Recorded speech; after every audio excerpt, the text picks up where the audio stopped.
Over 1,700 new millionaires are created every single day in the US alone, and more than double that across the globe. They're people from all walks of life, most of them people just like you and I. So the big question is this: how are so many people who didn't inherit money or have any special advantages overcoming the odds and becoming millionaires? That's the question, and this show will give you the answers. My name is Jeff Lerner, and welcome to Millionaire Secrets.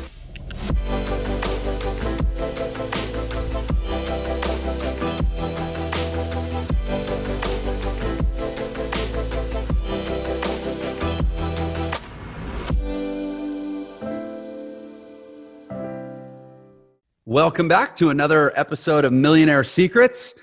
Thrilled, as always, to be here with you. I am Jeff Lerner, your host, and today I am joined via virtual connection by someone I'm really excited to get to talk to, who frankly I've been a fan of for a long time. Mr. James Altucher probably doesn't need much introduction. Welcome to Millionaire Secrets.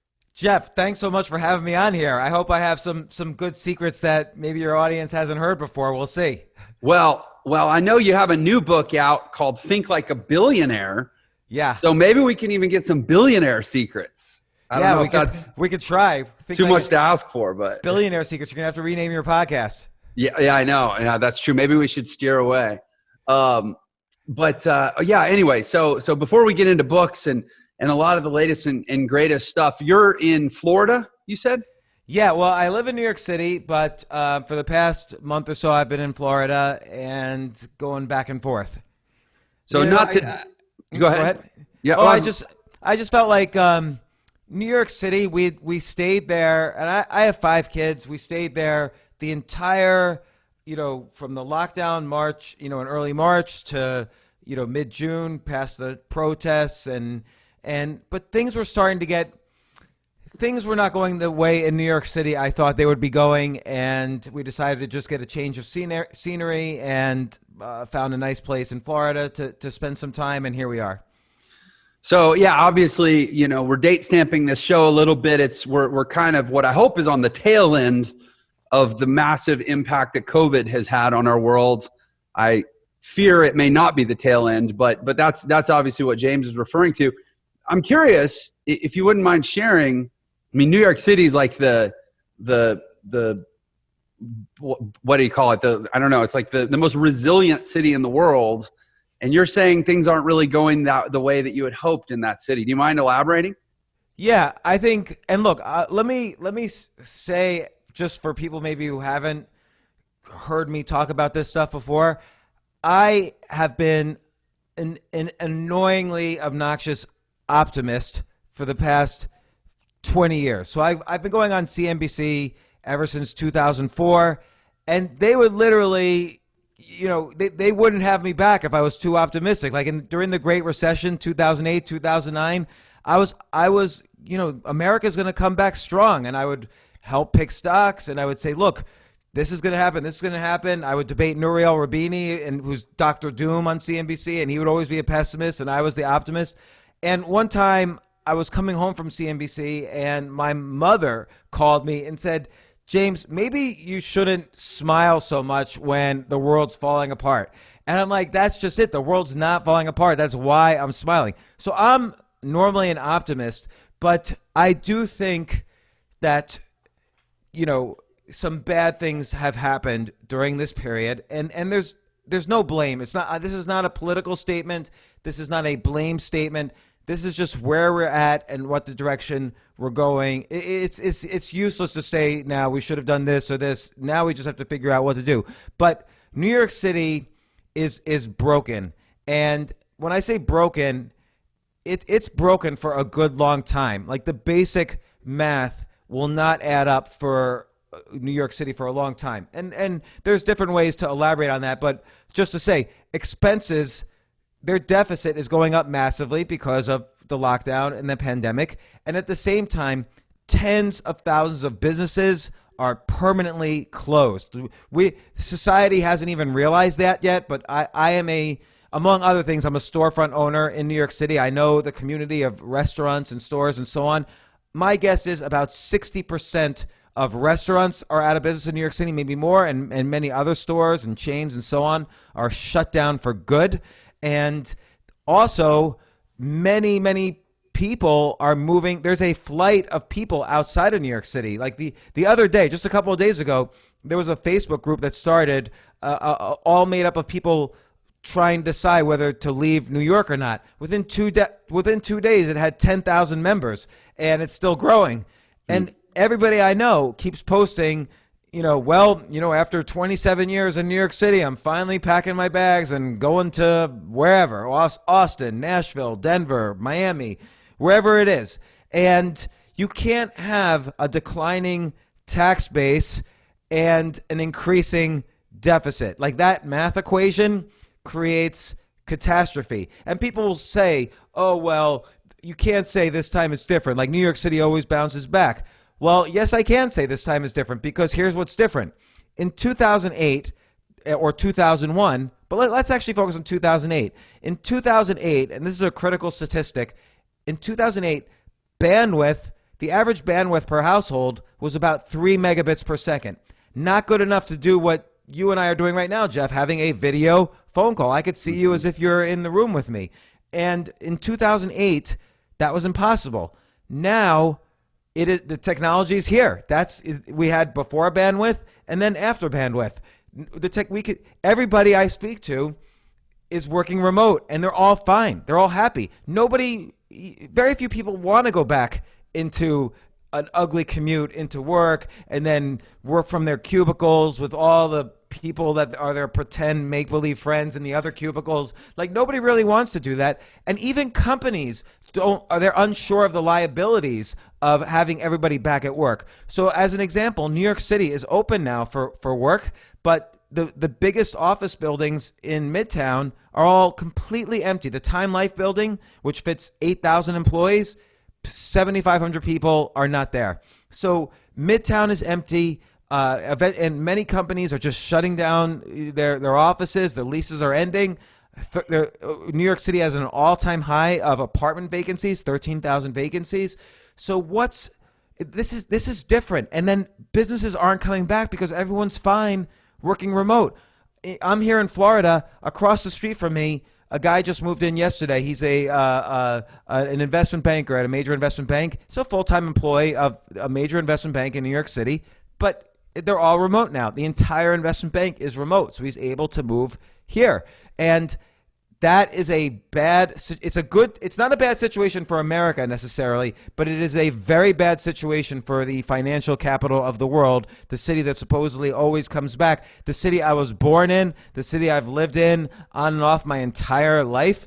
And so it pains me to say it. I own a bar/comedy club in New York City. I don't want New York City, but there's dreaming and there's reality, and sometimes you have to face reality. And there's optimism and there's pragmatism, and you have to be practical. Like, I can't hope for the best, and the best doesn't happen. I have to be practical with my family. Yeah, I mean, it's such a mixed bag what you're saying. Like, I grew up viewing the world very sort of capitalistically. My dad was a money manager. So I tend towards, I always believe like economics is actually the most altruistic science, because it's based on, doing the greatest good for the greatest number of people based on, resources. And like, it's the convergence of like math and the human condition come together. Right. Rather than like trying to naively think our way into the world we want to have, economics is always like, well, hold on, that works and that doesn't, so let's keep it real, right? And so I just love economics, but in economics, like we would say the heartless economist right now is cheering. Like, yay, creative destruction, right? It's happening. There's a new world being forged. And so I'm curious, like, where you talked about where we go from here. And by the way, this is not at all what I scripted for the show, but we're here. Like, what are your thoughts? This is really important stuff. Yeah, is this 100 years from now? Is this a horrible thing that's happening, or are we going through something that, frankly, was long overdue based on existing technology? Well, so first off, this pandemic and this lockdown, obviously I'm not I do call myself I earned my MD on Twitter, but I'm not really a medical doctor. But on my, we both have podcasts and shows, and on my podcast, I've had many epidemiologists, virologists, immunologists. I've had economists. I've had governors of the Federal Reserve. I've been a hedge fund manager and investor, and I've had other hedge fund managers come on, and I've had presidential candidates come on and analyze what's happening now. Andrew Yang came on, and so I've really kind of tried to figure out from my perspective and background, plus the backgrounds of my guests, what is happening, because a lot of this is unpredictable. But the first thing I'll say is, if you pull a slingshot back, then yes, when you release it, it releases a lot of power, and maybe you even come back stronger. So 9/11, I felt like the slingshot got pulled back and got stressed, but we shot back pretty strong. And when I say we, I mean not only New York City, but the entire country. 2008, 2009, slingshot got pulled back. We bounced back stronger. But if you pull a slingshot too far back, it breaks. Yeah. And that's unfortunately what happened here. I don't know about you, but like in early March, if I had to go outside for a meeting, I would say, no, I don't want to. I don't feel comfortable. There's this pandemic. I don't know how it's affecting me and my kids. There's various warnings. We don't know. We don't have enough data about it. My brother-in-law is the top epidemiologist at Imperial College, which is one of the prime places of research for this. I would talk to him every day. What's going on? What should I do? What should my kids do? So people are good at self-regulating. Restaurants, even before the lockdown, restaurants in New York City were like a quarter full because people were not going out as much. They were doing natural social distancing. I even saw more people were wearing masks then. People were taking it seriously. You don't always have to tell people what to do in order for them to do the right thing. And, look, New York City, we did every lockdown possible. New York State did every lockdown possible. And it's still one of the biggest states in terms of deaths. Most of the deaths, not most, but the largest percentage group of deaths in the United States were in nursing homes. That was the out of 166,000 deaths so far, 60,000 of those deaths were older people in nursing homes. That was the population we needed to protect. We would have had fewer than 100,000 deaths right now if we had protected the nursing homes. And 100,000 out of 300 million, you always have to qualify. Yes, every death is sad. It's horrible. My cousin just got off of 2 weeks in a ventilator. We were praying for him every day. But I don't know. Nobody knows how this virus really is transmitted. We see. It seems that the super spreaders, they would go to weddings together. They would go to conferences together. They wouldn't pass each other on the street. They wouldn't bump into each other in a restaurant. We don't really know. It seemed. My theory is if we had basically protected the most susceptible parts of the population and just let the economy move forward, we would have done fine. And I know people who have autoimmune issues, and they were locking themselves in starting in January. So people are smart. And don't forget, the U.S., it's easy to say, oh, the great flu, we didn't lock down in that. But even worse, like polio.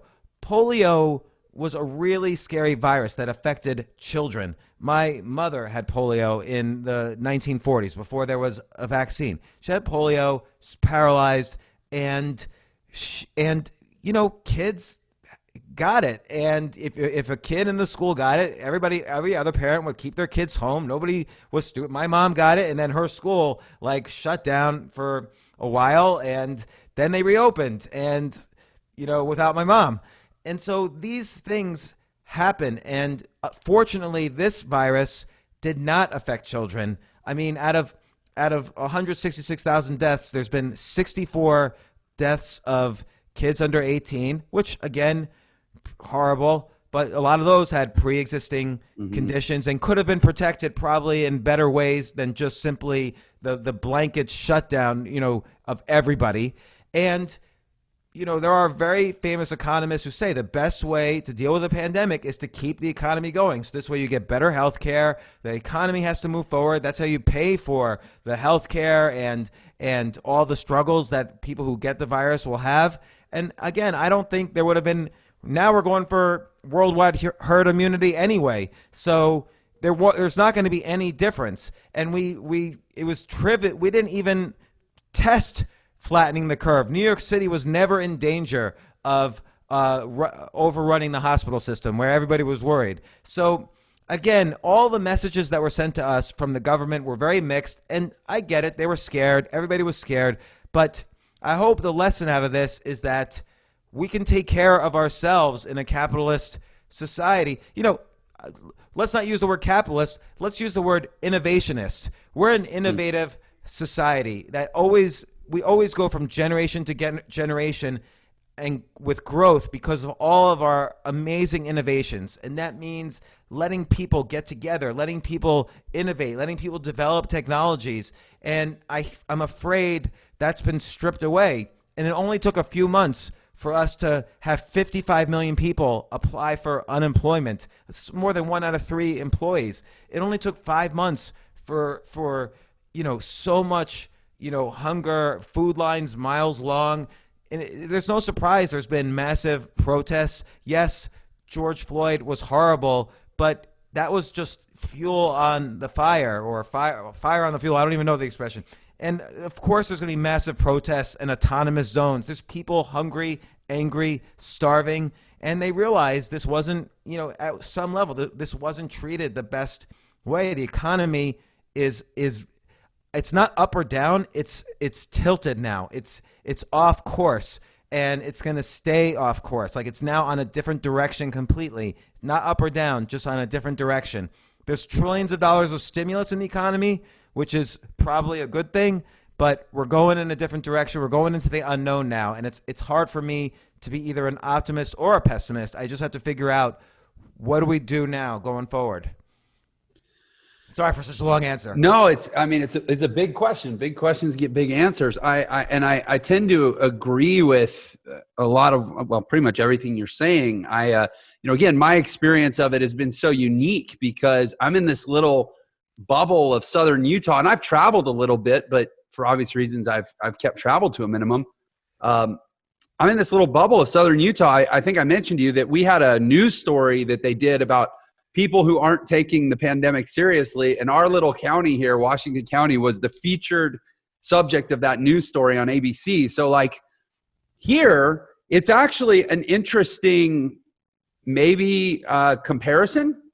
We have this little micro sample of what it could have been like if people hadn't freaked out.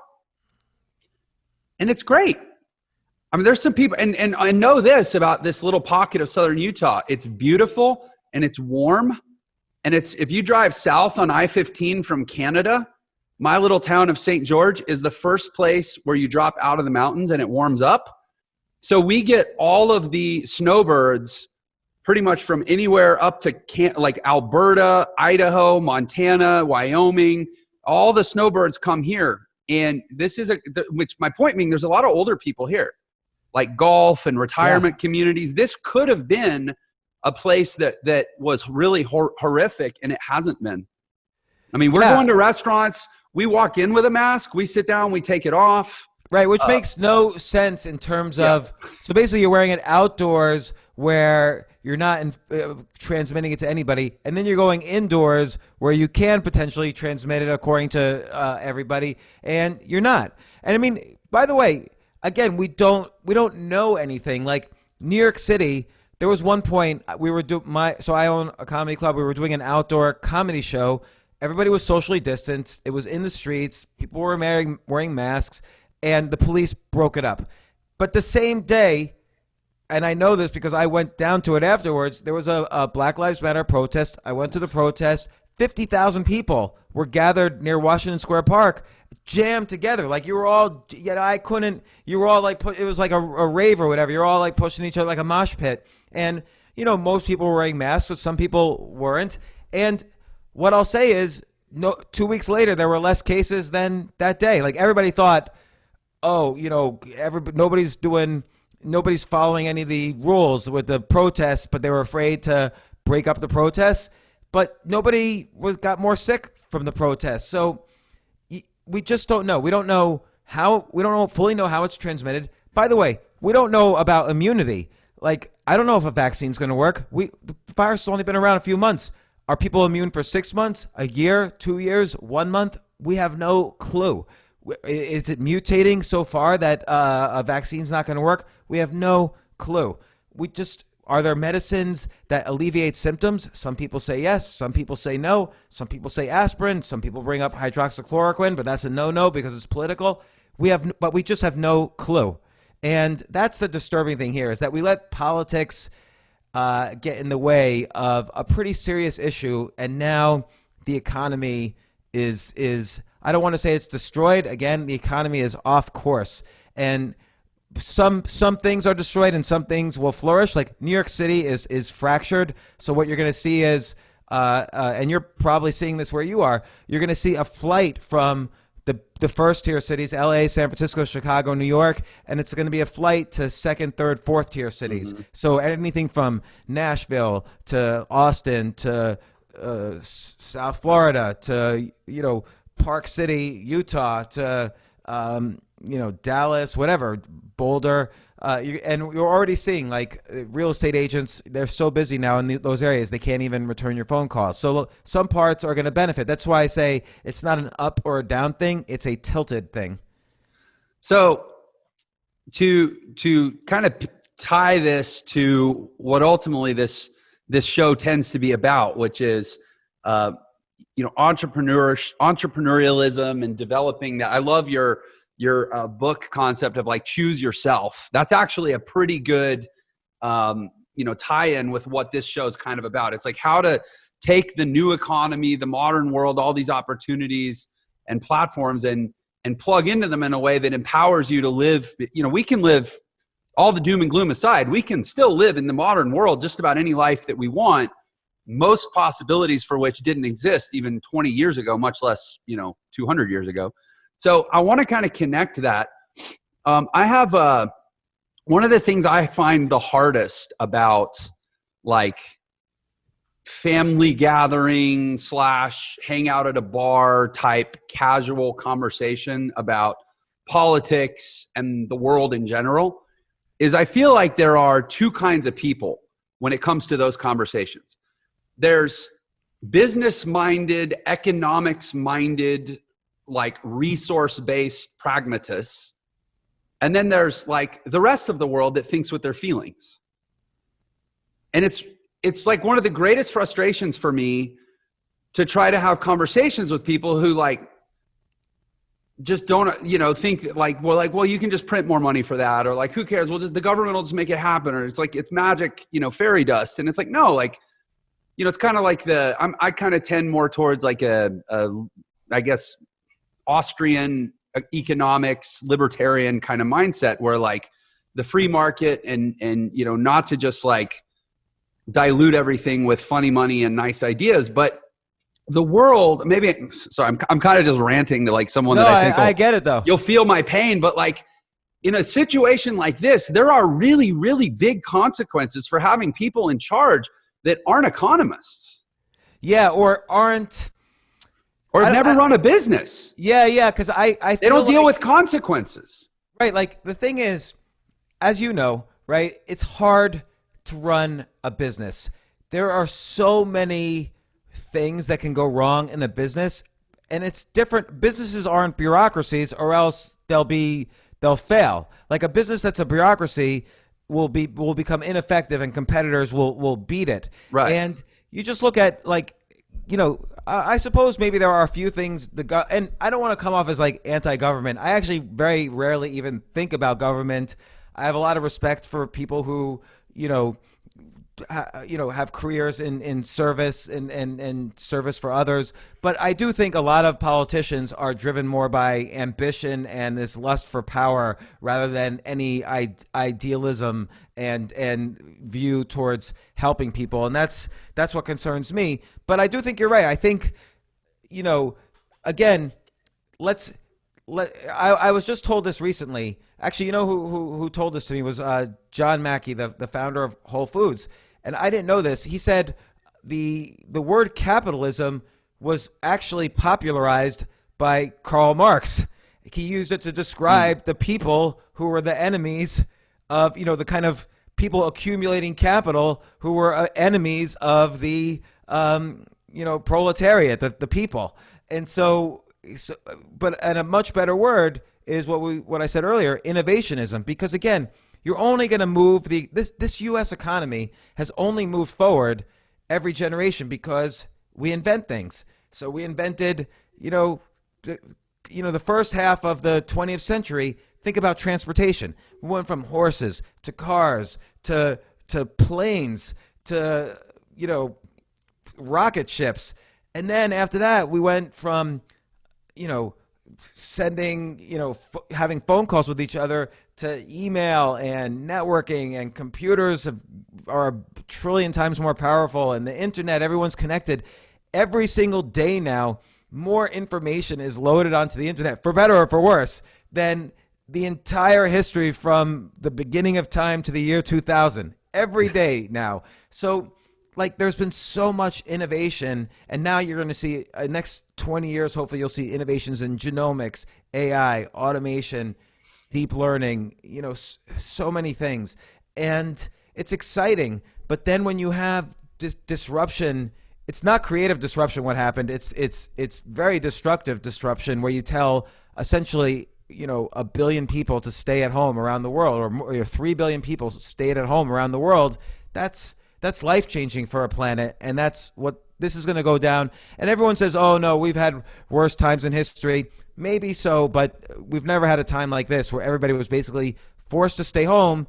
And look, we'll all survive. We'll live. That's the good news. But everything's going to be different. And listen, on a personal level, we've been through this as well. Everybody probably listening to this has had good times and bad times. I've had times where I've built up a business, sold it, made some money, and then made every mistake in the book, and I just collapsed, lost every dime I had, lost my home, lost my family, was in trouble, owed money to the IRS, was in debt, and I had to make it back myself. Nobody was going to help me. I had to make it back. Nobody woke up then and said, I can't wait to help James Altucher get rich again. Nobody ever woke up and said that. And so when you're down, you find out who your true friends are. And usually the answer is you have no friends. And that was at least the first 3 or 4 times this happened to me. That's what I realized. And I really had to, now we're going through it though as a society. And that's why everybody's so angry at each other. Everyone's so polarized. As a society now, we have no friends. And you're right. People almost as like a shortcut to deeper thinking, they say, well, I don't need to think. I'm just on team this or team that. And I'm just going to listen to what this guy says. Even though this person might have said something different 3 months ago, and now he says the opposite, you can't point that out because there's no hypocrisy in whatever, in the team business, in the polarization business. You can't point out hypocrisy because they'll just oh, you must be against me then, and so I can't listen to you. Even though the whole idea of a political democracy is that there is many voices and they come to a consensus. That's the whole basis of the U.S. is that some people are Protestant, some people are Catholic, some people are Jewish, some people are this, some people are that, some people are liberal, some people are conservative, and then we figure out a way to come to consensus and we move forward and so that we could keep on innovating. Unfortunately, government took too much power away from the people and stopped the innovation for 5 months, and you can't really do that. Yeah, I was thinking about it this morning when I was at the grocery store, because the grocery stores here are one of the few places that actually require masks the full time you're indoors, because they're national chains and they have, national policies that they've brought here. And I was thinking about it, why is everybody so, there's just a real depressing energy. And I'm like, nobody can smile at each other. Yeah. We've lost so much of the power of nonverbal communication because nobody can see our mouths. Yeah, that's so funny. And also, I don't know if you've noticed this. For some reason, I have a real hard time hearing people when I'm wearing a mask. And people make fun of that, like, oh, that's stupid. It's not on your ears. But I think a lot of the way we communicate with people is, with nonverbal stuff. And a lot of that is like lip reading and facial expressions. And so I'm having a hard time, like, hearing people in the street when we're both wearing, or even if they're not wearing a mask and I have a hard time. Mm-hmm. And there's other things too, like nobody, and this might be a good thing, but we don't have to like shake hands anymore. No more bro hugs. If I meet a woman for the first time, I don't have to figure out if it's one kiss or two kisses. I'm fine with that. But in general, everything has gotten askew. It's like, you know what it just reminded me of, actually? So in 2001, on 9/11, I lived about 3 blocks from the World Trade Center, and I had breakfast that morning at the Dean and DeLuca that was on the first floor of the World Trade Center. And I'm walking home with my business partner, and a bunch of things happened, but obviously we saw this plane coming in, boom, it goes right over our heads, and we watched it go straight into the building. And there's no video of that. There's no record of that, but it's seared, of course, in my brain. Mm-hmm. And what happened was visually was very odd. It was like you sort of saw the tail of the plane sticking out a little bit, and it was just like it was like there was like a scissor cut through the building that was all on fire, and the building the top of the building looked like slightly off place. Like it wasn't fully connected to the bottom part of the building. It was like askew in this scissor-like fashion. And I feel like almost that's what's happened right now to the economy, which is, and by the way, the economy is not money. The economy is the way we live our daily lives. It's the way we treat each other. It's the way we interact with each other. It's the way we educate ourselves. It's the way we drive. It's everything. And the economy now is askew, like the building that World Trade Center 1 that had just gotten hit. And to continue the metaphor, the pandemic / lockdown is like the plane that hit it. And people are dying, of course, from the virus, but people are also dying from the lockdown. We know that now. People have, my college roommate, I keep bringing up people as if like out of a hat, but it's true. Like my college roommate committed suicide. I don't know if he committed suicide because of the lockdown, but it was about a month ago. So it was at the tail end of a lot of these lockdowns. And I hadn't spoken to him in a decade, so I have no idea, but I could only imagine. And a lot of people, though, have, suicide hotlines are ringing off the hook. Child abuse hotlines are ringing off the hook. Mm-hmm. And I don't know. I feel like we're not going to put it back again. There's no new normal. There's no going back to normal. It's permanently damaged, just like the World Trade Center was. Do you think so? All right. I feel like maybe this is a safe place. I can verbalize my little thing that I think all the time and never say. I've thought for a while that I don't think you should be allowed to hold office if you never run a business. Do you think that this situation would have had a dramatically different outcome in this country if all politicians had previously been business owners? Yeah, if they had been, because in a business, you learn how to manage, right? You manage your employees. By the way, you manage your customers, you manage your investors, you manage your partners, you manage your board of directors. You have to manage and you manage the news and the public in general. You manage public perception of your brand. So you really learn how to effectively manage.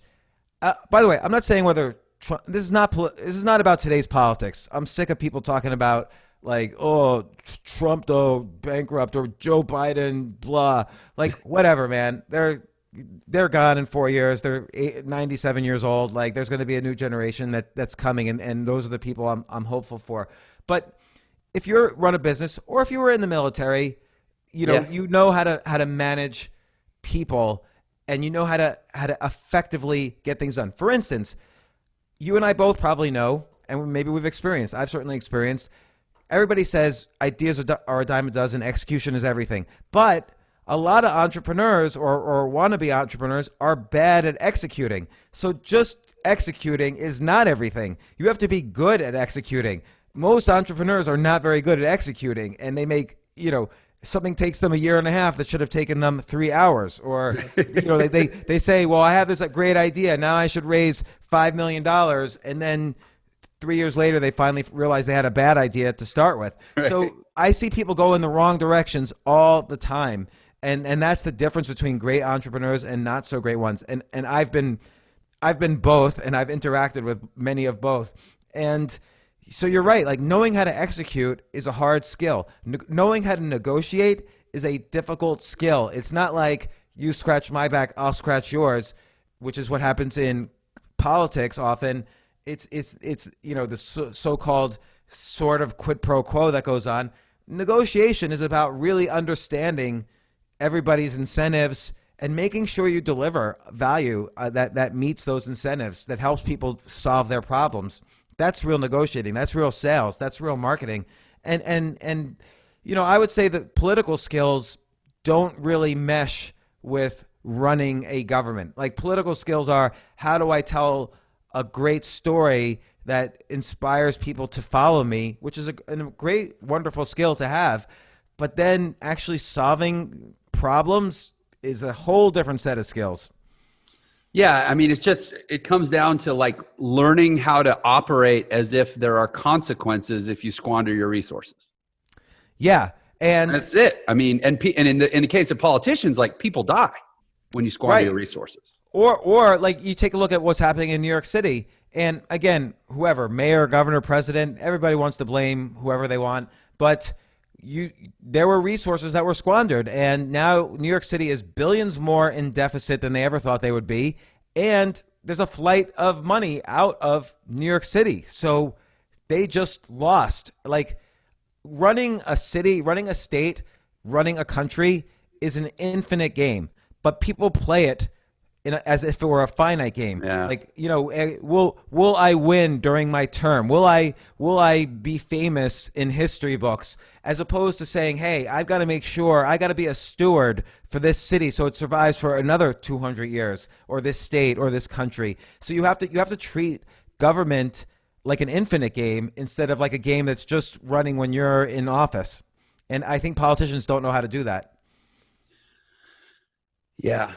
By the way, China knows how to do that for some reason. I don't know why. Like, it's in their culture or something, where they play the long game, and they do it very well, because both for good and for very bad reasons. But that's another story. But you could do it ethically too, to play an infinite game that takes into account the needs of not everybody. You can never take care of everybody, but you could agree that our system is going to try to take care of as many people as possible. And by take care of, I don't mean send a check to. I mean allow people to achieve their goals, achieve their dreams, and so on. So, yes, actually, it is interesting about China. It reminds me of a funny Eddie Izzard stand-up. You're a stand-up comedian. You probably appreciate Eddie Izzard. He talks about one day when he was taking somebody to go visit Europe, and he said, yeah, where the history comes from. And I think in America, we do have a tendency to be really, really sort of short-sighted in our thinking, because everything we just assume. Here's the thing: we only have one very short history, and it's a history of winning pretty much all the time. So I think sometimes we're a little bit blasé about, hey, you really could screw this up. Yeah, I mean, it's not to make it political, but there's a danger too on both sides of making it okay to lie. So, for instance, everybody, people fact check Trump all the time. He might say we're going to do this, but in fact they do this, and it's a lie. But then you have, like, Kamala Harris will say, I believe Biden's accuser, and now she's the VP candidate, so it's all fine. And people say, oh, that's just politics. She had to do that. That's the game. No, I think when you normalize any lying, that's the same behavior that whether you like Trump, let's say you don't like Trump, that's the same behavior, normalizing lying, that allowed a person you didn't like to get into office. Or if you like Trump, you certainly wouldn't want it in Trump's opponents. Just, hey, it's okay to lie. That's the game. I don't want people who play the game of lying to be the president of the United States, the ruler of the world. So I'm fine if people don't tell me everything. It's certainly the right of the ruler of the planet to not share everything that's going on with the entire universe. But don't just outright lie like 2 weeks later. And this goes for both sides. And it's the same thing. They said, in the beginning, don't wear masks, don't wear masks, don't wear masks. They said that, okay? And the reason they said that, they admitted later, I won't call out names, but they admitted later, we were worried that, people in hospitals, healthcare workers would not have enough masks. That's why we said that. Oh, so you lied. Why? That's why we didn't get masks. We all got the virus, but because we weren't wearing masks supposedly. But you had you had a lying reason. It doesn't work. Like, that's why people don't trust government. That's why people believe in conspiracy theories, because the government has let us down, and it's not a party. It's the structure of the government right now has let us down. Yeah, I tend to agree with you about the path that we're on, and government. I'm very Trump 2020. No, I'm just kidding. Well, that government which governs least governs best, and I'm old school, man. Like, what did Ben Franklin say? He said, "Those who are willing to sacrifice essential liberties in exchange for short-term security deserve neither liberty nor security." That's where I tend to skew. But I want to shift gears, or maybe just push through this to ask this. So, talking about what comes next, at a macro level, let's talk about what comes next at a micro level. What can you or me or the next guy or someone who's been displaced, someone who lost their job, someone who was about to, open a McDonald's, and now that doesn't look like such a hot idea. How can a person position themselves in whatever this tilted trajectory that we're on to actually thrive and come out, the other side? I mean, even if it's to be one of a very small handful of winners, how do you win now? Yeah, well, it's going to be a lot of winners, because, again, the Federal Reserve is putting trillions of dollars into the different markets. So on top of the $2.2 trillion in stimulus passed, and there's probably another additional trillion or so coming, if not more, that's from Congress. The Federal Reserve is also putting trillions not into the normal Treasury bill market where they usually do, but they've given themselves permission. I don't know if they've done it yet, but they've given themselves permission to even buy stocks. So again, whether you think this is good or bad, it almost doesn't matter. This is what's happening. And so what's going to happen is the money is going to hit the economy. It's just not going to hit where anybody intended. So I'll give you an example. Do you play poker? I have. It's not like a habit, but yeah, I have. So in poker, you always want to sit immediately to the left of the weakest player at the table. So the weakest player, let's say you're in Las Vegas and you're a pro, and the weakest player sits down, and you're immediately to his left. He's got a ton of money. He's there on vacation. He's a little drunk. He wants to have fun. He wants to have action.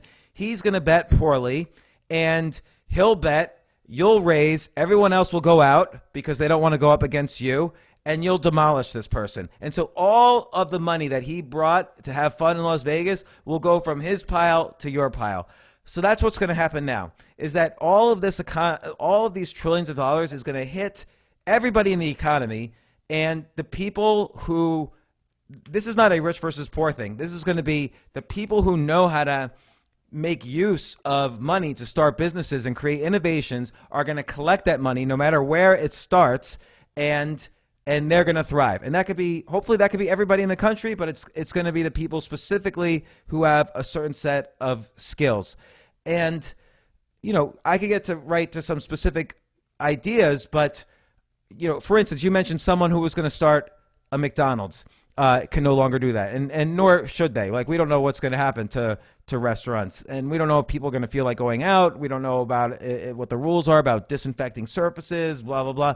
But what is a restaurant? The definition of a restaurant has very quietly just changed. And by the way, I'm picking this because you used the example of McDonald's, but if you throw anything at me, the definition of every industry has changed. But a restaurant used to be a place you would go that had tables and chairs and maybe a host or hostess, waiters or servers or cashiers, and a cook and sub cooks and busboys and cleaning people and, a bathroom, and then food. That's no longer the definition of a restaurant. The new definition of a restaurant right now is it's a menu. So if I was previously going to start a McDonald's and I really loved making food and serving food to people, and that was my dream, here's what I would do. I would rent space in a commercial kitchen for 1/50th of what it cost me to rent and build out a restaurant, and I would create 5 different menus, maybe a Japanese menu, a Mexican menu. Maybe I would combine things. So James's Sushi Ritos would be one menu, and I would do some kind of Big J's, Chinese pizza kitchen or whatever, and I would just kind of do weird menus, and then I would upload them to Uber Eats and Grubhub. And now, as far as anybody knows, every menu I've uploaded is a separate restaurant. And then I would just sit there and wait for orders to come in. And when orders came in, I would make the food and deliver, through Uber Eats or Grubhub. And whatever menu kind of does the best that first week, would be the restaurant I would stick with. And that's my restaurant. James's Sushi Ritos ordered 90% of the orders, and Big J's Chinese Pizza Kitchen was only 10%. Nobody wanted pizza with soy sauce on it. And that would be my restaurant now, and I'd still live my dream. It just wouldn't have tables and waiters. A lot of my audience are digital marketers. My company, Entre Institute, we teach new economy entrepreneurship, which very often means digital business. So I hope they all heard that. Like, we're always talking about split testing multiple offers. James literally just explained how you would split test restaurant offers. Right. And so let's do something. And let me say, in a post-COVID world, that makes sense.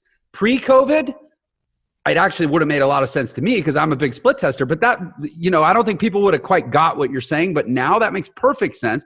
To me, is that not an example of creative destruction, evolution, Yeah, and by the way, in a pre-COVID world, you really can't split test a restaurant.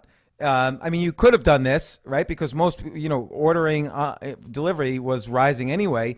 But this just accelerates it to being, this is going to be the only way people get food, right? Potentially, or during the lockdown, for instance, and maybe future lockdowns. But let's even look at it more digitally. Let's say I succeed in making a great restaurant in this way. Maybe I make even 12 restaurants. It doesn't matter. I could just hire more people and make more menus and keep going. Now I want to go meta, and I want to scale it a little more. So I'm going to make an online course about how to make your own 7-figure restaurant in less than 6 months. So let's say I did do that, and now I have the chops to build an online course on a budget of $10,000. As opposed to $500,000 that it used right, to be. Exactly. Yeah, exactly. And so, but let's also say now I'm into physical fitness. Do you work out? You look like you're in shape. Do you work out? Yeah, I do. Thanks for noticing. Thanks. So I don't work out, but I've been doing it more during this lockdown because I don't really move that much. So I have to make sure I work out enough so my muscles don't atrophy. But okay, let's say you also wanted you have some experience. Let's say before the restaurant, you were a personal trainer. So you create an online fitness course as well. Here's what I would do. I would put up 2 ads or maybe multiple ads for each one, but let's just say 2 ads. Here's an ad for make your own restaurant in $10,000 into 7-figure business in 6 months. And here's an ad for, quarantine fitness, the ideal way to build a 6-pack inside of 4 walls or whatever. And now you there's 2 ways you could do this. You could put them both up on Facebook with just a $20 ad budget, and they don't have to link to anything. It's a small ad budget. you're only seeing, you don't care if some people are going to click to nothing. But you can see the analytics. If 3% or more click through on any ad, that's the course you should make. If less than 1% click through, definitely don't make that course. Now, you can even go one step further. You can have people go to a landing page. You can have people sign up for the course, like early bird special. If you get the course now, we're launching the course in a month. If you get the course now, you get 50% off. And so you get 50% off, and you have to remember a month later to double the price.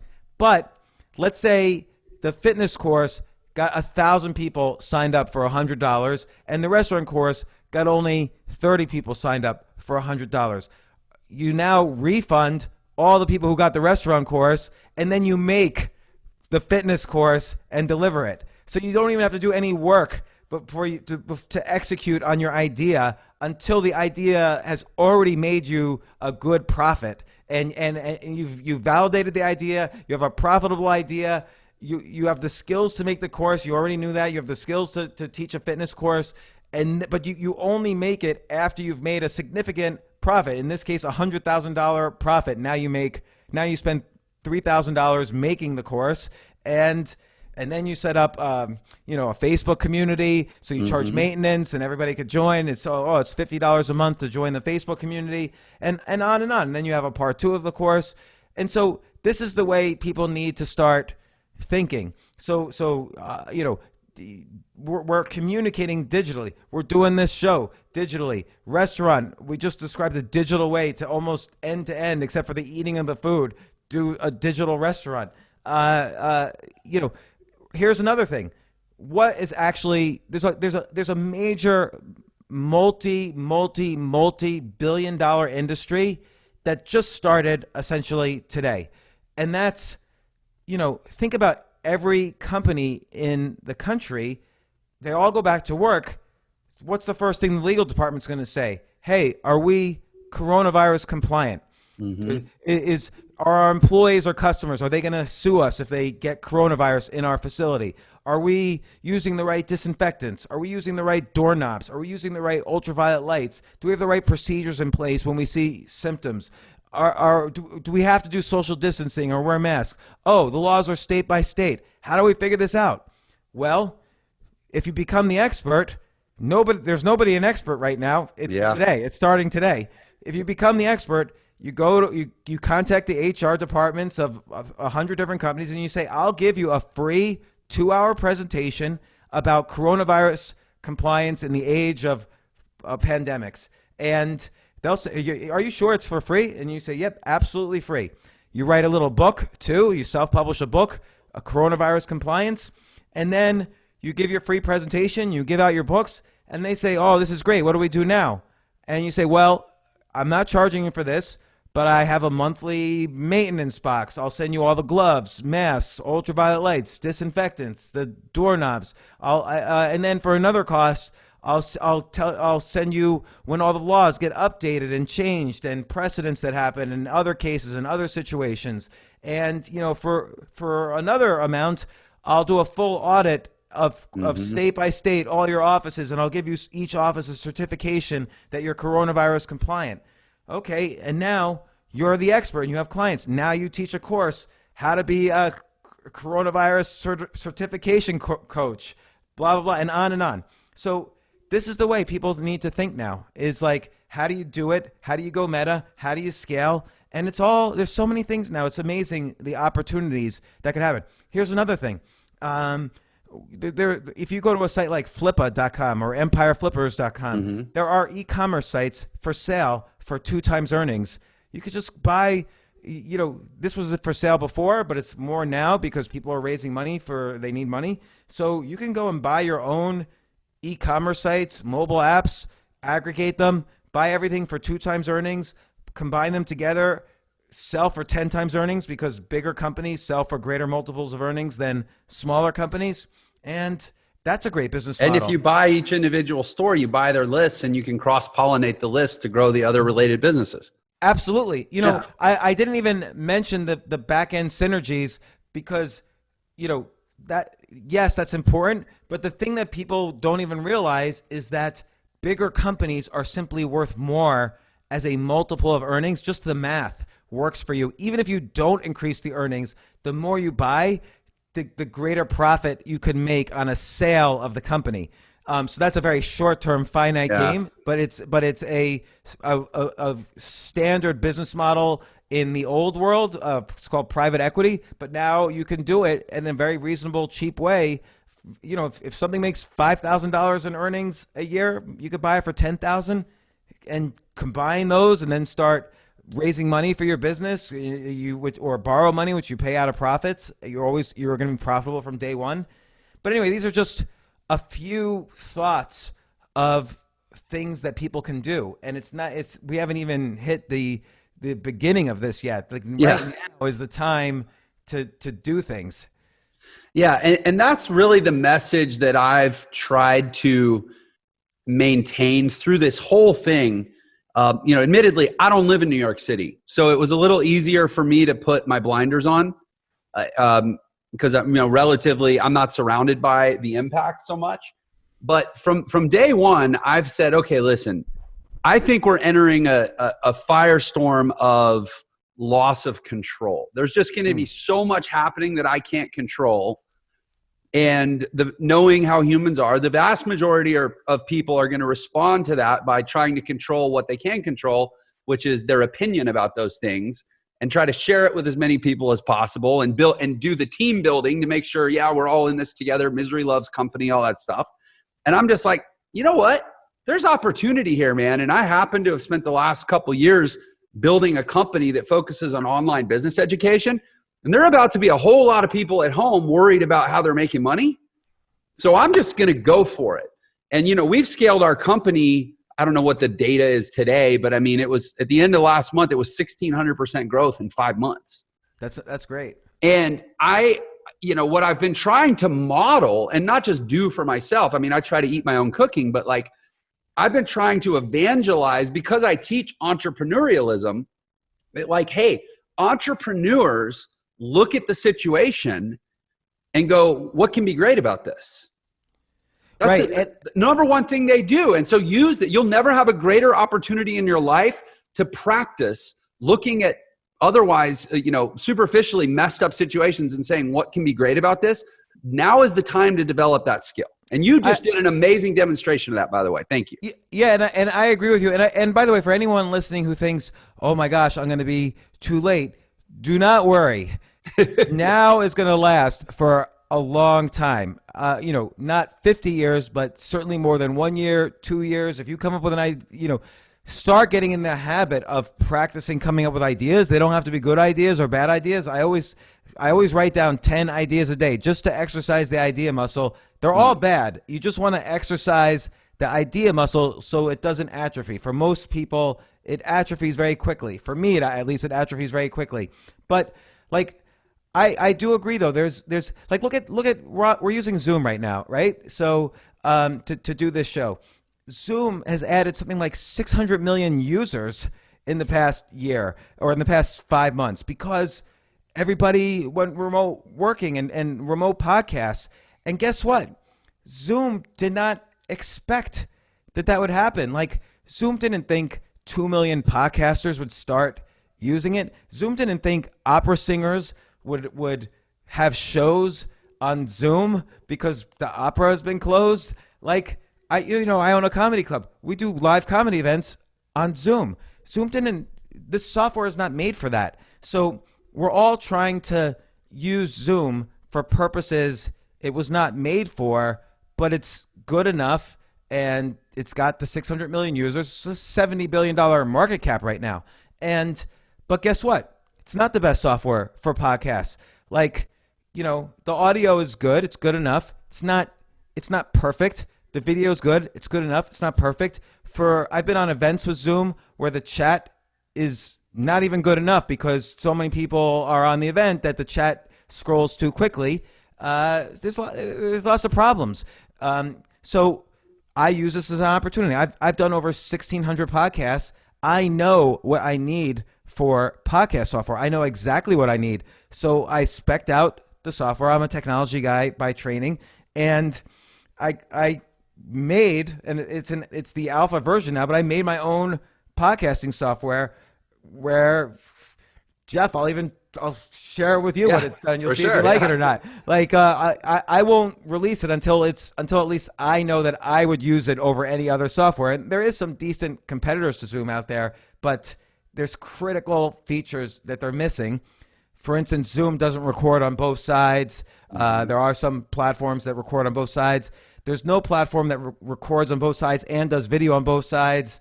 There's no problem that fixes the chat situation and some other features, so on. But there's wide open opportunities that won't exist eventually.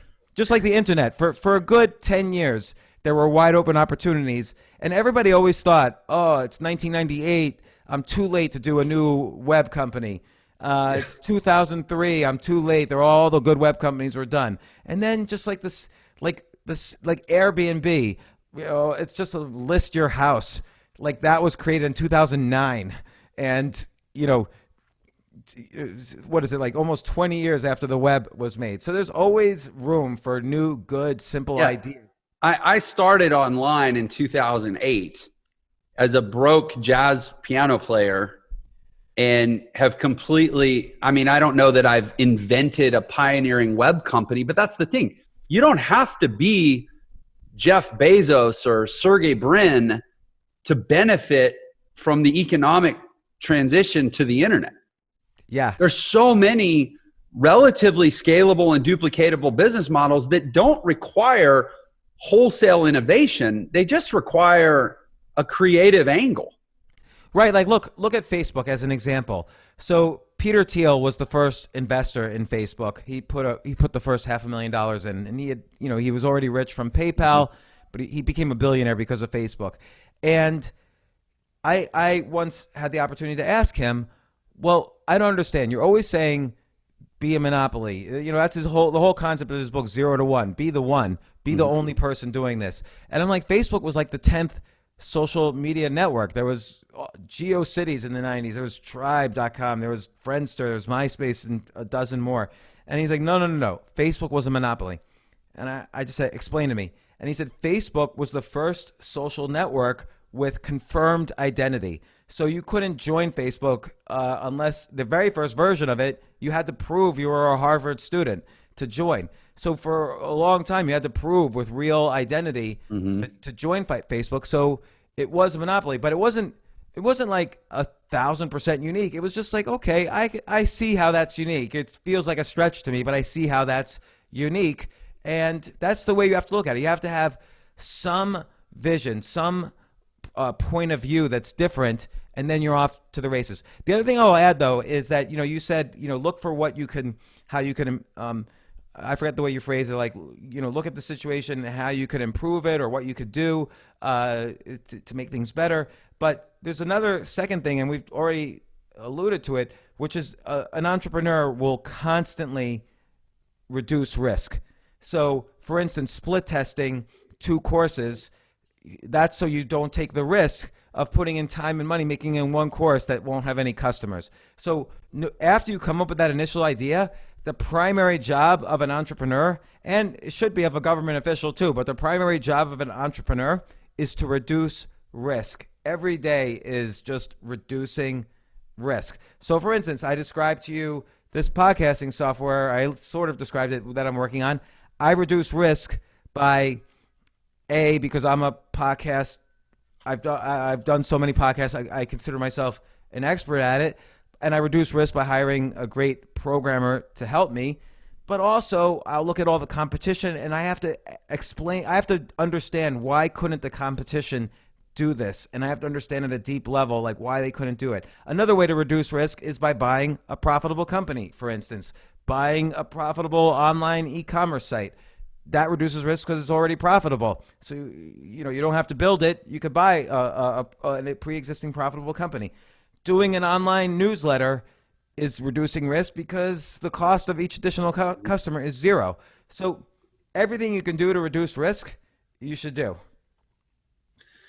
Yeah, I think there's a nice way to kind of bring all this together.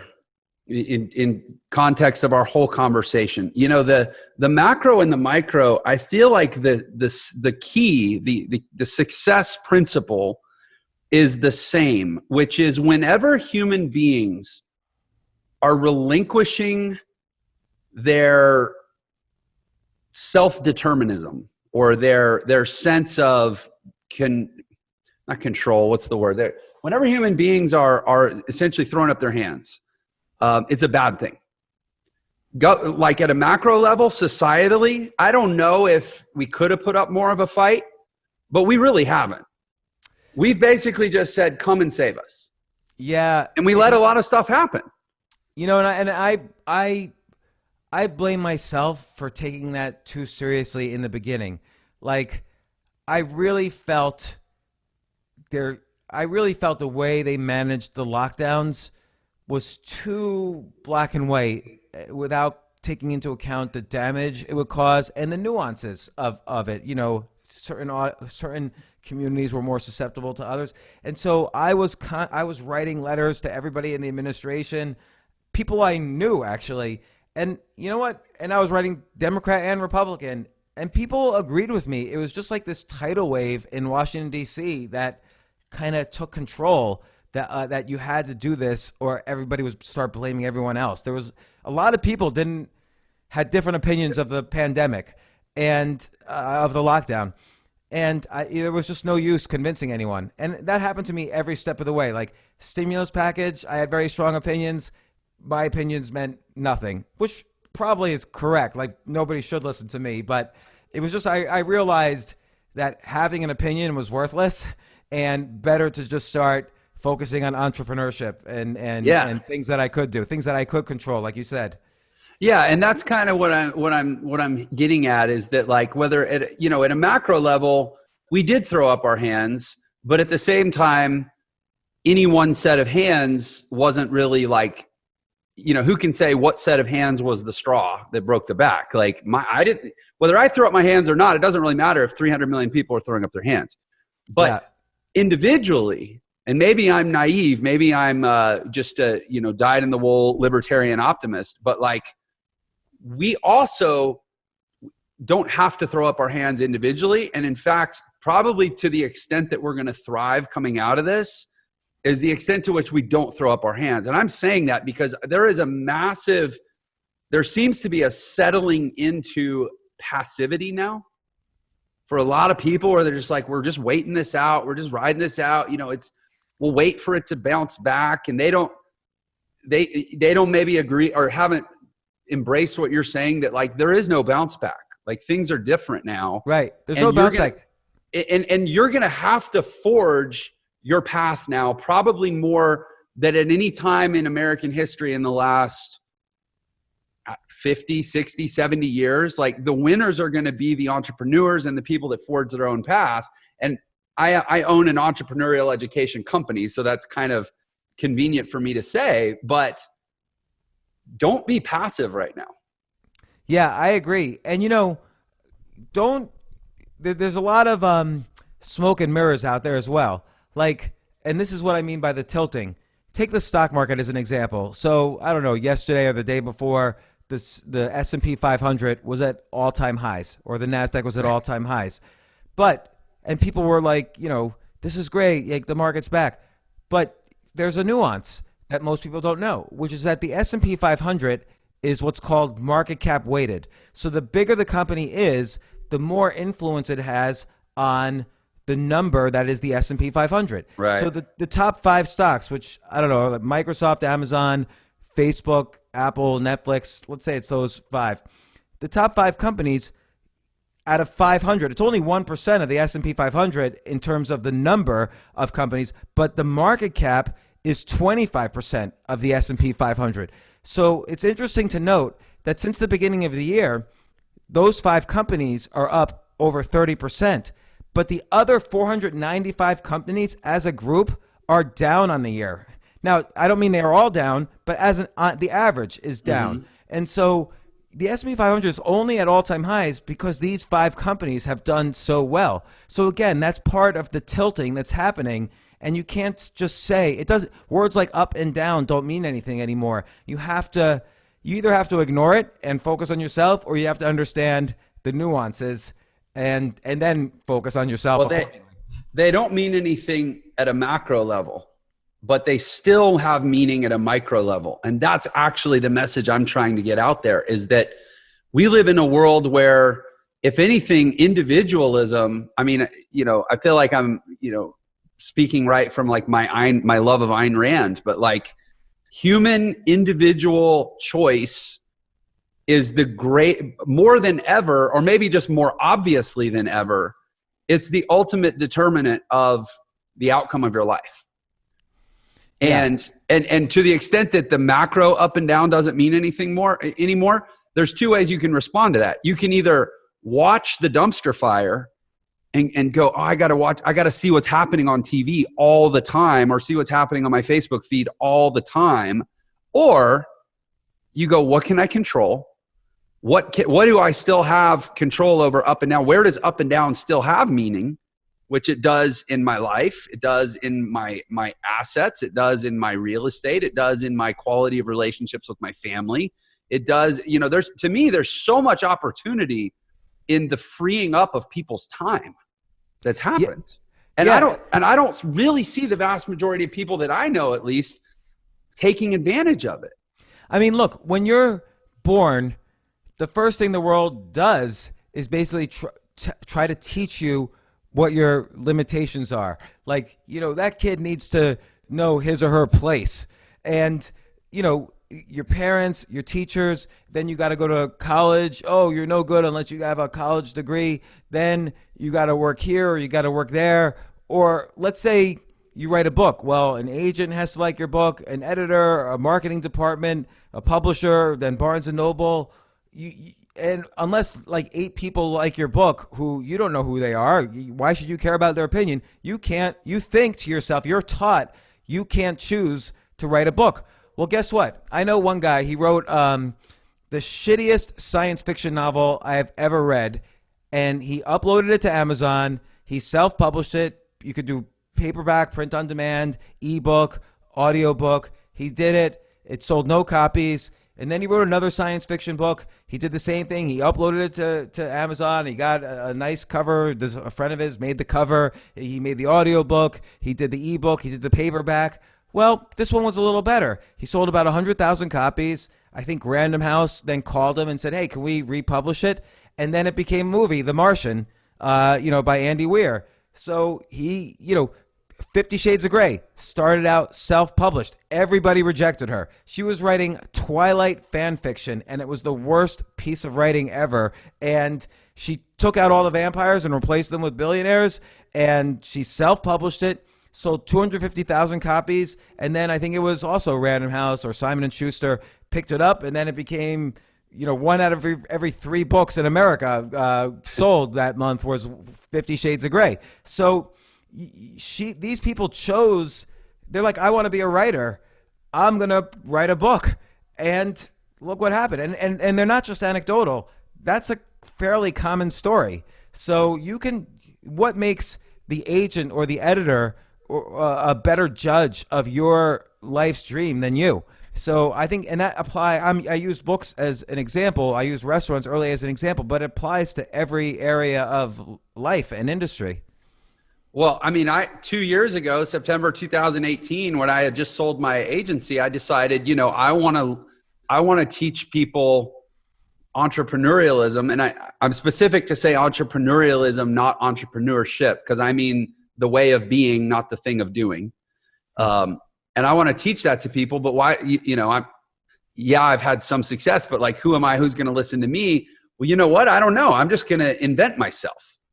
And I started creating videos online, leveraging these same platforms, right? And putting out tons of content and talking to people and having conversations and warming up audiences. And, now we have, 8,000 new paying students per month. Like, yeah. And let me ask you a question. But the thing is, I made a really big decision.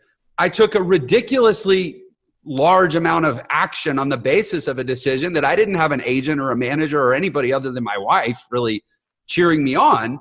But, and now I'm in the right place at the right time. Well, I spent the last 2 years getting to the right place at the right time. And I say that not as like a brag, but I mean, I can look at your life story and to the extent that I know it and say, yeah, man, when you were down, it was just, okay, what next? Now I'm up. When you were down, now I'm up. Like, I've tracked you for a while. Like, you're a guy that's constantly making what I would seem non-obvious choices. Hedge fund manager, does stand-up comedy, writes pretty prolifically, writes books. Like, I just see you doing a lot of stuff. There seems to be a shortage of doing right now because everybody's waiting. Yeah, I agree. And, and look, you're not a professor, right? You don't have a PhD in entrepreneurship. You chose yourself to teach. When I was in college, I took a class on entrepreneurship. There was a professor of entrepreneurship who had a PhD in whatever, I don't even know. And I don't think he'd ever started a company, and he was the entrepreneurship teacher. That's ridiculous now. Like, why would you ever go to someone who's a professor of entrepreneurship? You've been an entrepreneur, now you're teaching it. No one had to tell you, okay, now you're knighted on both shoulders. Mm-hmm. Like, you're officially qualified by the powers that be to teach entrepreneurialism. And too often we wait to be chosen. When you're chosen, instead of doing the choosing of yourself, you're being chosen to do something for someone else, to satisfy someone else's worldview. It has nothing to do with your worldview. Right. It's only your worldview when you're choosing yourself. Now, you could do that. That doesn't mean you be by yourself. Everybody and your team could choose themselves and still be a strong team. Those are the best teams, where everybody's working with their own agendas and incentives for the same cause. But it's part of it. So you published. We're talking about choosing yourself. I've got it pulled up over here. You published this when 2013? Yeah, 2013. And I did that. I did the Choose Yourself Guide to Wealth. I've done over 20 books overall. Choose Yourself is by far my most successful. I self-published that. I've published with mainstream publishers, and I've self-published. My next book is coming out in February. I did more mainstream publishing on that one, and it's called Skip the Line. And it's kind of new techniques for switching industries, passions, careers, and doing it very quickly so that you can monetize it very quickly. So you learn and advance. You basically skip the line. Everybody wants you to stand in line. You got to pay your dues, wait in line, wait your turn. You can't do that. Like, who do you think you are? You need to do this. Well, I'm a big believer in, no, I don't need to wait. I can still, I don't want to take shortcuts. I'm still going to learn, but there are ways to do it without following the path everyone else is following.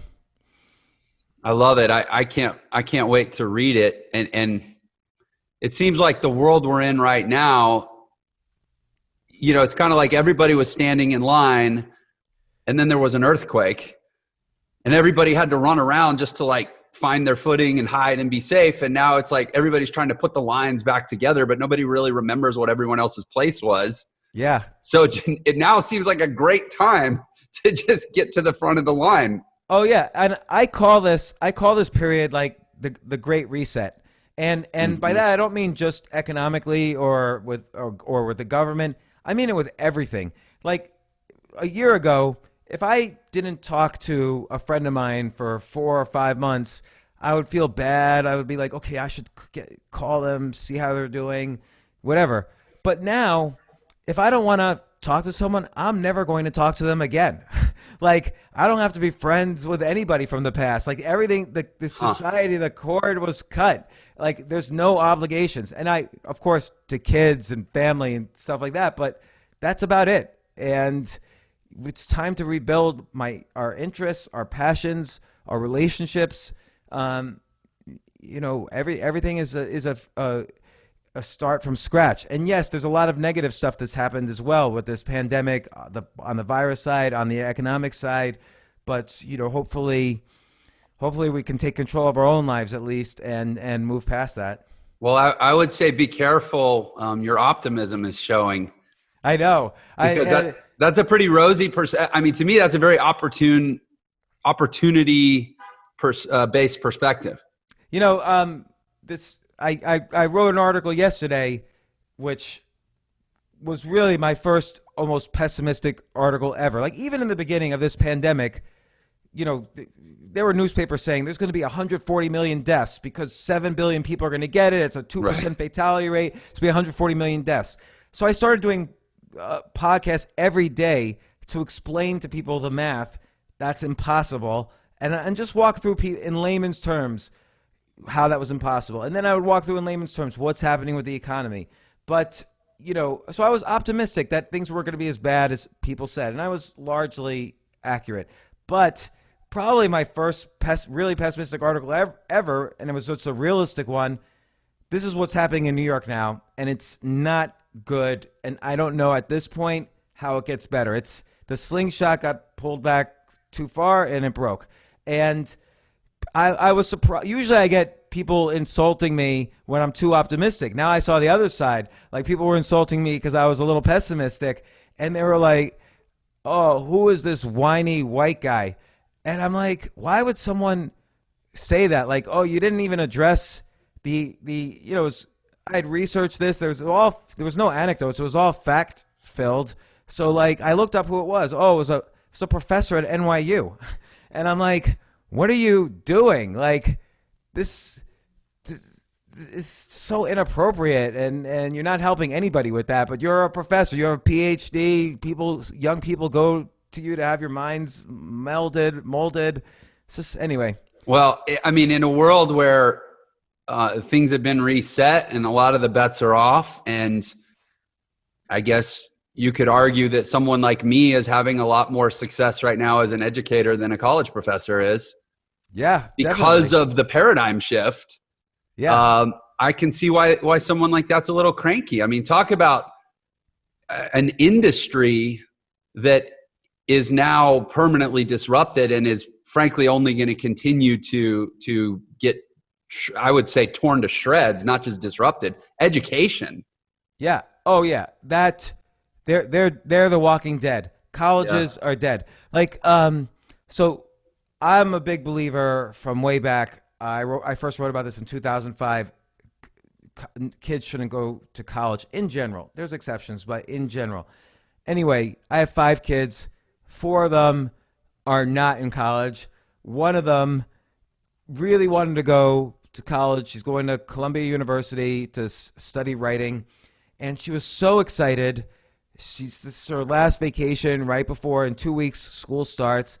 And I said to her, are they going to have school on campus? And she said, yeah, I'm going to have my own dorm room. It's a single. She's just so excited to have that experience. Okay, school's starting in 2 weeks. I just got the email. She doesn't even know yet. I haven't told her. They're not. They decided just today, nobody's coming back to campus. You can't go back to campus. She's going to be so disappointed. And guess what? They realize this is a hardship. They're doing a 10% discount on tuition. 10%. And no going to classes, no campus experience, no meeting of the minds or professors, nothing. She's going to have to sit at home in her room online all day, taking these courses by herself. And still, I still have to pay just as much money, pretty much. Like, it's clearly a scam. I mean, I'm going to have to have a serious conversation with her. So, yeah, well, I read an interesting article the other day about how, with technology now, the capacity for like a Stanford and a Harvard and an MIT and a Columbia, like, they could open their enrollment to hundreds of they could have much larger freshman classes now and not even have to lower their standards. Yeah, and they could lower the price and become competitive. But the reason they won't do it is because the alumni would lose their minds, because it no longer, that Princeton degree would no longer have the same prestige if suddenly 200,000 freshmen enrolled in Princeton.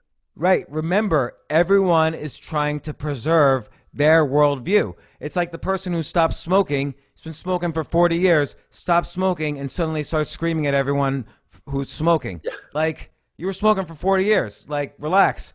But, it's the same. It's the same thing. So you just have to ignore those people and form your own worldview. Well, I don't envy you the Columbia tuition. I do a lot of research on the costs of college, and that's not No, a it's cheap one. that is they're all ridiculous. Yeah. My oldest daughter was going to a place, I won't say the name. It was like basically not such a great place. It was the same tuition as Harvard, and it was like a place you would never have heard of in the middle of nowhere. And fortunately, she did drop out, and she's now pursuing her dreams, several years ahead of all of her classmates are able to, because also we're in a new world. Even Google doesn't care about degrees right now. Yeah. So they're saying, hey, take this IT course at Coursera and we'll hire you for nothing. So, the world's going to change. It's just we're adjusting. Yeah, the average Harvard grad, 12 years post college at 34 years old, is earning $81,000 a year. And I'm just thinking, to start your career with a $150,000, $200,000 student loan, and income wise, you're only, $80,000 a year is like that. That doesn't get you far living in New York, but that's like a good income for most families. But just because to start with a $200,000 debt and walk around with a Harvard degree, and all you get out of it is $80,000 a year by your mid 30s. Yeah. And by the way, that number's going inflation adjusted. That number's been going down since 1992. Yeah. So basically since the rise of the web. But any 18-year-old or 19-year-old listening to this, and you're like, well, I don't know how to make $80,000 a year. That sounds pretty good. Try this. Every local store now would love to have a better online presence. Local stores, big stores, whatever. How do you put a store online? Well, they could go on Amazon. There's Amazon sellers, and there's eBay, of course. But then there's Shopify. There's Depop. There's Poshmark. There's Pinterest has e-commerce features. Instagram now has e-commerce features. Go to every store in your town and say, hey, for $1,000, for $2,000, I'll put you on all 9 e-commerce platforms, and then $100 a month, I'll do maintenance, and get yourself 10 clients, and you're going to start making $80,000 a year one, without going to college. So seems like a good strategy. And without having to trade 10 hours a day of your time that you have zero control over. You have to wear a uniform. You have to commute. And I will piggyback on what you just said by saying, in 2013, I literally did exactly what James said. I started calling businesses and being like, hey, I see that you're not showing up on the Google map when I type in, roofer in your area. Would you like me to help with that? And 6 years, 10,000 customers, and $30 million in sales later, I sold my agency by literally doing exactly what James just described. And that was 2013. It's actually an easier sell now. Yeah, because now more things are remote. People understand what you they just know said. Without an online presence, they have no presence. Yeah. And they're at risk of going out of business if there's more lockdowns or whatever. They almost did just go out of business if they haven't actually. So I don't know. It's a totally different world, and it starts from within. How you take advantage of this. Let the people with opinions argue on Twitter and start moving forward.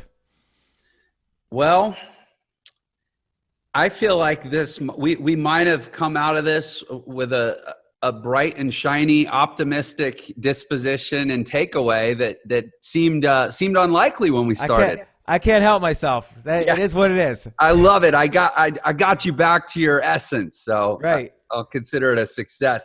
James, this has been a really tremendous conversation. We're already much longer than we originally set out to do. And I hope we can do it again so we can continue it. I just want to say thanks for coming on Millionaire Secrets.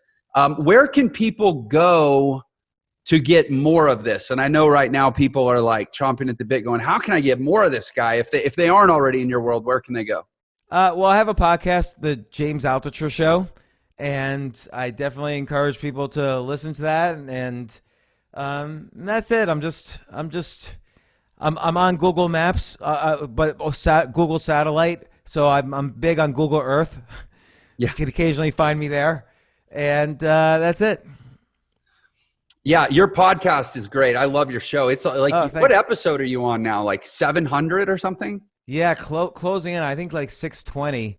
But yeah, it's been it's been a long journey. Yeah, I'll say this because this way you don't have to talk about yourself.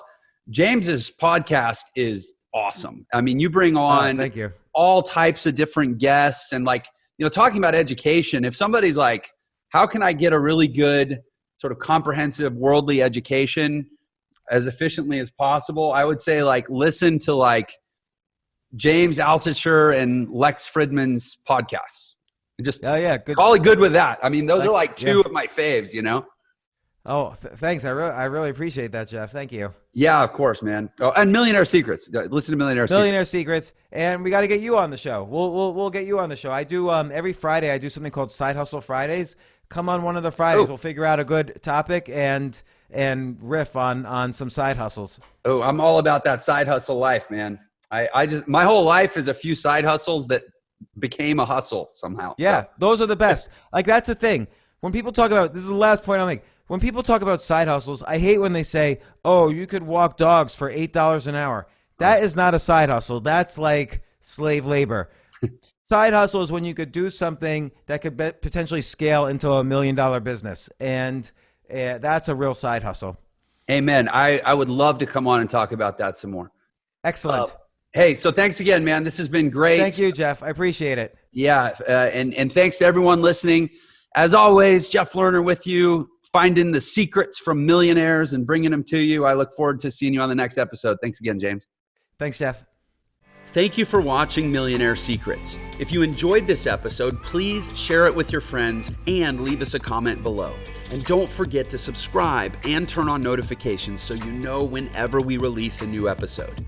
Also, if you want to learn the fastest way to become a millionaire in the new economy, click the link in the description below to claim your free copy of my book, The Millionaire Shortcut. And don't forget, Millionaire Secrets is available on all the major podcast platforms as well. Subscribe wherever you listen to podcasts so you can listen on the go. Thanks for watching.